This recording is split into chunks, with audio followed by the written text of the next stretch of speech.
Et bonsoir à tous, j'espère que vous allez bien. Alors l'idée de la vidéo de ce soir, ça va être de vous faire un petit retour, de vous donner quelques conseils si vous êtes un petit peu dans la même démarche que moi au niveau de vos recherches, que ce soit au niveau de la mythologie, enfin des mythologies, des religions, de la spiritualité, l'ésotérisme, l'occultisme, tout ce qui s'ensuit, le paranormal, etc., etc. L'idée, c'est de de vous donner quelques conseils de choses que j'ai pu comprendre après plusieurs années de recherche voilà, de digestion, on va dire, de certaines choses, parce que ça prend toujours du temps de traiter l'information, c'est vraiment comme si on mangeait l'information, on va la digérer et il va en ressortir quelque chose et ça prend du temps, ça peut prendre plusieurs années. Et moi, c'est vrai que plusieurs fois, j'ai on va dire d'une certaine manière un peu perdu du temps, même si je pense que c'est jamais vraiment perdu parce qu'on apprend toujours de nos erreurs. Mais l'idée, voilà, c'est de vous donner quelques conseils pour éviter que vous perdiez aussi ce temps. Donc ce soir, on va bien sûr parler des symboles. Alors, le petit Larousse que je vous avais déjà présenté, on avait déjà regardé un petit peu qu'est-ce qu'il y avait dans ce petit Larousse qui est vraiment génial.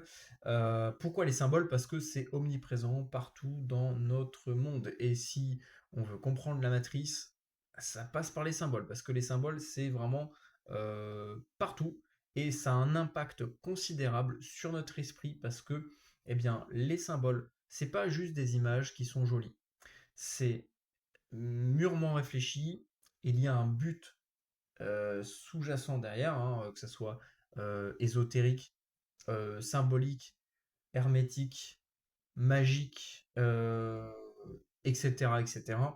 Bref, c'est quelque chose qui s'imprègne dans notre psyché, un peu comme, voilà, pour l'imager de manière un peu plus profane, un peu plus vulgaire, c'est un peu comme les publicités. Vous voyez, les publicités, moi, je me rappelle encore de publicités qui passaient il y a plus de 15 ans à la télé, parce que ça s'imprègne dans notre crâne et c'est un truc de fou. C'est vraiment du hacking de cerveau.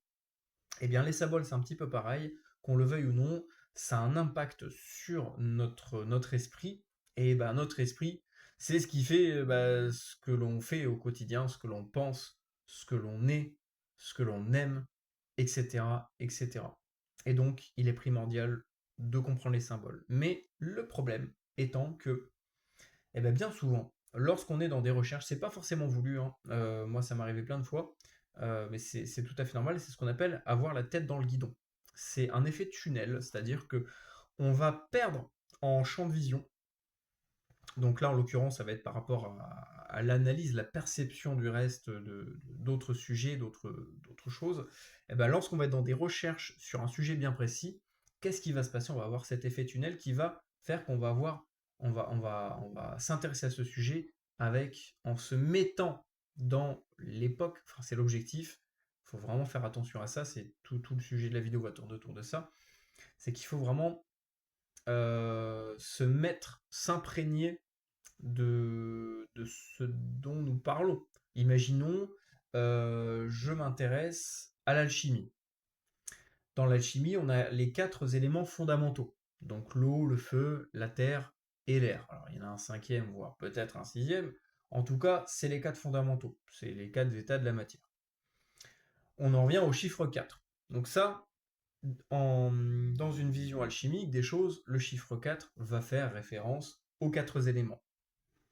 Si par exemple, je m'intéresse aux traditions nordiques, tout ce qui va toucher à l'hyperborée, etc., on va retrouver par exemple la roue solaire, qui malheureusement a été détournée, mais la roue solaire, qu'est-ce qu'elle symbolise de base?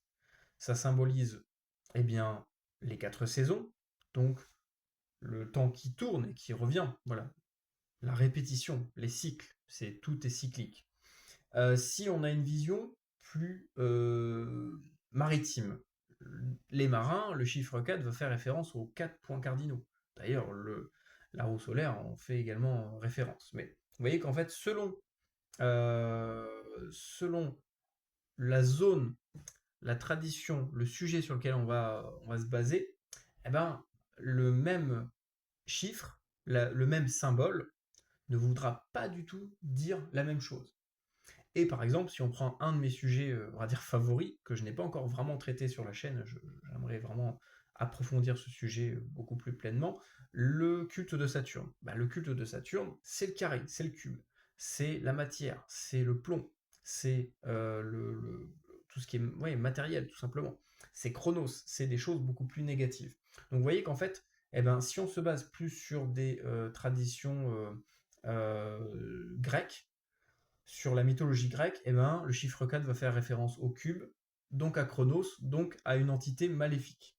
Là où chez les hyperboréens, bah, le chiffre 4 va faire référence au cycle de l'année. Chez les alchimiques, le chiffre 4 va faire référence aux 4 états de la matière. C'est pas du tout la même chose.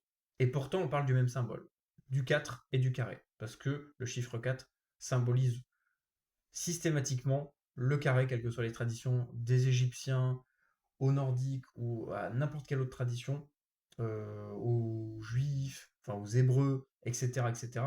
Dans ces traditions-là, eh ben, le chiffre 4, c'est systématiquement le carré. Et vous voyez que c'est pas du tout, ça veut pas du tout dire la même chose. Donc vraiment, il faut vraiment faire très attention à ça et toujours penser à sortir la tête du guidon, à se mettre un frein et à se dire là, je change de sujet.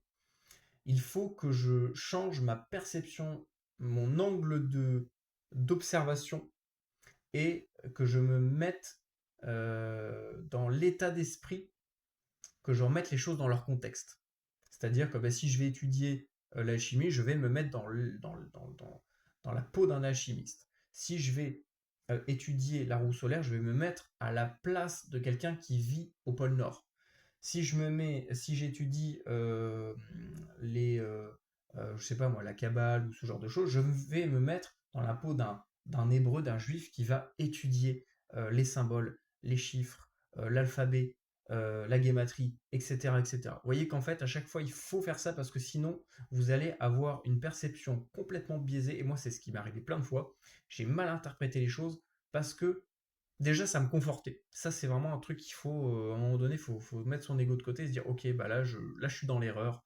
Et il faut que même si ça me conforte hein, dans ce que je pense, dans ce que je dis peut-être, eh bien, c'est pas vrai. Voilà. Donc, il faut se mettre ce frein et se dire, attention, là, je change de sujet. Il faut que je switch et que je me mette dans le bon état d'esprit pour analyser correctement, même si ça va à l'encontre de mes idées, même si ça va à l'encontre de ce que j'ai pu dire, comme là, bah oui, j'ai fait des erreurs, je l'avoue, eh ben, j'essaierai du mieux que je pourrai, du mieux que je peux, à l'avenir, de vraiment faire attention à ça et de vraiment mettre les choses dans leur contexte d'époque, de tradition, pour éviter au maximum ce genre de gloubi-boulga qu'on retrouve de plus en plus. Parce que bah, le problème, c'est que si moi je diffuse l'information, aujourd'hui très peu de gens vérifient l'information, ils rediffusent l'info, ça va être transformé. D'autres personnes vont encore transformer l'information, vont la repartager et à la fin, ça va faire n'importe quoi. Et l'objectif aujourd'hui, c'est justement d'éclaircir ces zones d'ombre. C'est pas d'augmenter en pensant apporter la lumière, de continuer de mettre encore plus d'obscurité et de fausseté en fait, hein, voilà, tout simplement sur ces sujets. Voilà, si vous êtes dans une vraie démarche de recherche de la vérité, de la compréhension de la matrice, c'est vraiment l'approche qu'il faut avoir, même si ça nous remet en question nos idées, nos croyances. Eh ben voilà, bah, si vous voulez la vérité, malheureusement, vous allez devoir passer par là et ça va pas être facile. Voilà. Voilà ce que je peux vous dire, moi, comme conseil, et ça va vraiment, je l'espère en tout cas, vous faire gagner pas mal de temps dans vos recherches. Voilà, bah, c'est tout pour aujourd'hui. Si vous voulez soutenir mon travail, j'ai ouvert un petit Tipeee. Allez jeter un œil. Pour l'instant, il n'y a pas. Alors, j'ai fait un Tipeee, un Patreon. Le Tipeee, il n'y a pas de souci. Le Patreon, pour l'instant, il n'y a pas gros. Petit à petit, je mettrai des trucs dessus, hein. J'y vais petit à petit. Puis voilà, d'ici là, bah, prenez soin de vous. Tous les liens sont dans la description. N'hésitez pas à poser vos questions, vos suggestions. Et je vous dis à très bientôt.